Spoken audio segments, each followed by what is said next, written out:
Olá, graça e paz de nosso Senhor e Salvador Jesus Cristo. Partindo para o nosso devocional, estaremos falando nesta data específica a respeito da fé, a esperança e o amor. São virtudes que identificam os membros da igreja que cresce. Como base, estaremos lendo 1 Coríntios capítulo 13, versículo 13, que nos diz: Agora, pois, permanecem a fé, a esperança e o amor. Estes três, mas o maior destes é o amor. Notemos que as virtudes são qualidades morais e também são qualidades intelectuais que caracterizam a cada indivíduo, conduzindo-o à prática do bem. O cristão é seguidor do Senhor Jesus Cristo.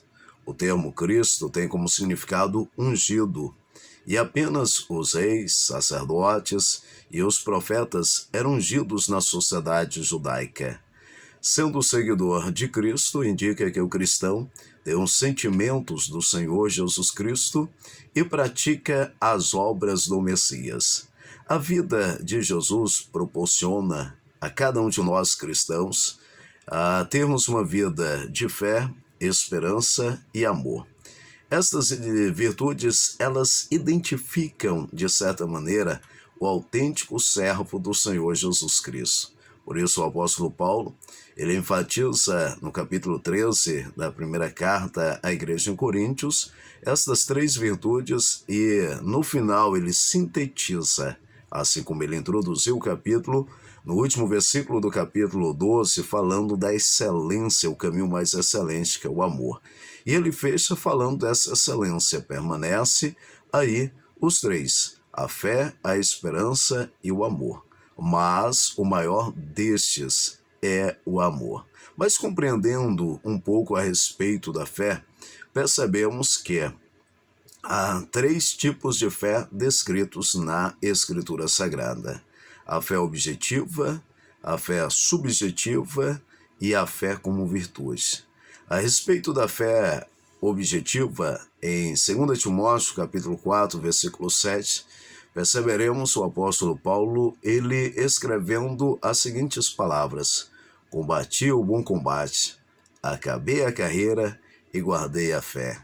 A fé objetiva corresponde com o objeto da fé, ou seja, aquilo em quem se crê. No cristianismo, corresponde com a pessoa a qual o cristão confia. E o apóstolo Paulo, quando ele enfatizou que ele guardou a fé, ele estava demonstrando o objetivo específico da sua fé. Em que a sua fé estava firmada? Firmada na pessoa do Senhor Jesus. Já a fé subjetiva é o exercício da fé, é a prática por parte de cada cristão. Logo, é a crença ativa de que depende ou dependemos de Deus. Sendo, pois, justificados pela fé, temos paz com Deus por nosso Senhor Jesus Cristo. Romanos capítulo 5, versículo 1. Isso indica a fé subjetiva, o exercício, a prática da fé. Porém, a fé como virtude, ela traz para nós a ideia de fé subjetiva em ação. É a crença ativa e dependente de Deus em ação. E aí nós iremos notar Gálatas capítulo 5, versículos 22 e 23. Mas o fruto do Espírito é amor, gozo, paz, longanimidade, benignidade, bondade, fé, mansidão, temperança. E contra estas coisas não há lei. A fé, como fruto do Espírito, está relacionada com a fidelidade. Ser fiel a alguém corresponde a estar bem consigo e a entender o valor e os efeitos da fidelidade. A ausência da fidelidade no mundo está associada com a multiplicação da iniquidade. Porém, quando a fidelidade se manifesta, não há lugar para a insegurança. Daí nós temos a relação que há entre fé e amor, e a fé e a esperança, traz para nós que a fé produz esperança, e a fé opera pelo amor. Então, existe uma relação quando nós tratamos dessas três virtudes. Porém, o apóstolo Paulo, ele traz para nós também a esperança identifica o autêntico cristão. A esperança cristã pode ser definida como âncora da nossa alma, conforme Hebreus capítulo 6, versículo 19. E o vocábulo esperança, para Martinho Lutero, pode trazer para nós duas maneiras específicas para serem analisadas. Na primeira, a esperança, ela significa grande coragem, aquela que permanece firme a despeito de todas as tentações. Já na seguinte ou segunda descrição, indica salvação infinita que a esperança obterá. No presente versículo de Romanos, capítulo 8, versículo 24, o Martinho Lutero ele faz essa análise. A esperança, grande coragem. A esperança, esperar no grande agir que Deus otorgará salvação para todos. Para Lutero, a esperança otorgava coragem para enfrentar as tribulações e proporcionava firmeza mediante a desordem encontrada no mundo.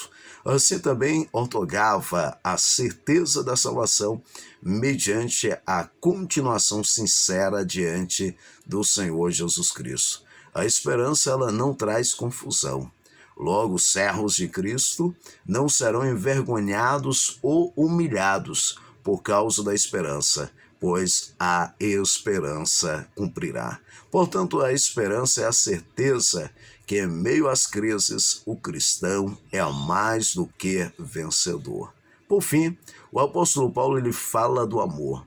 Os capítulos 12 e 14 têm uma relação direta com o conteúdo do capítulo 13 de 1 Coríntios, pois o capítulo 12 conclui com as seguintes palavras: portanto, procurai com zelo os melhores dons, e eu vos mostrarei um caminho ainda mais excelente. Surge a seguinte pergunta ao ler 1 Coríntios, capítulo 12, versículo 31. Que caminho é esse? A introdução do capítulo 14 cita as seguintes palavras: segui o amor e procurai com zelo os dons espirituais, mas primeiramente o de profetizar. Surge a seguinte pergunta ao ler 1 Coríntios capítulo 14, versículo 1.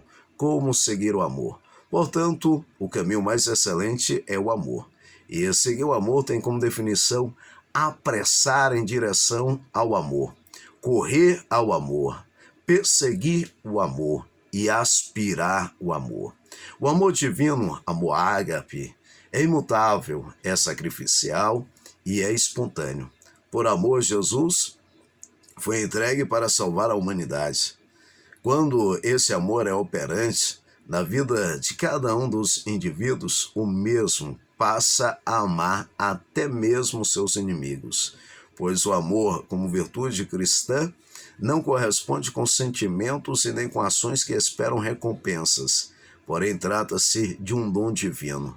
João capítulo 3, versículo 16, descreve o amor em sentido vertical, ou seja, a ação de Deus em amar de maneira incondicional os seres humanos. A mensagem de 1 João capítulo 3, versículo 16, enfatiza o amor no sentido horizontal, indicando o meu dever, o seu dever em amar o próximo como Cristo ele nos amou. E se for necessário, nós darmos a nossa vida por amor ao nosso irmão. Por fim, assim como escreveu o apóstolo Paulo, agora, pois, permanece a fé, a esperança e o amor. Esses três, mas o amor desses é o maior. Logo, todo cristão será conhecido pelas virtudes, porém, a que mais o descreverá como servo de Deus e provará ao mundo que há harmonia na igreja é o amor. Pois o amor entre os irmãos é a prova para o mundo que a igreja pertence a Deus e a prova que o evangelho anunciado pela igreja é proveniente do Senhor nosso Deus. Que Deus te abençoe, que lhe dê uma rica e abençoada semana, em nome de Cristo Jesus.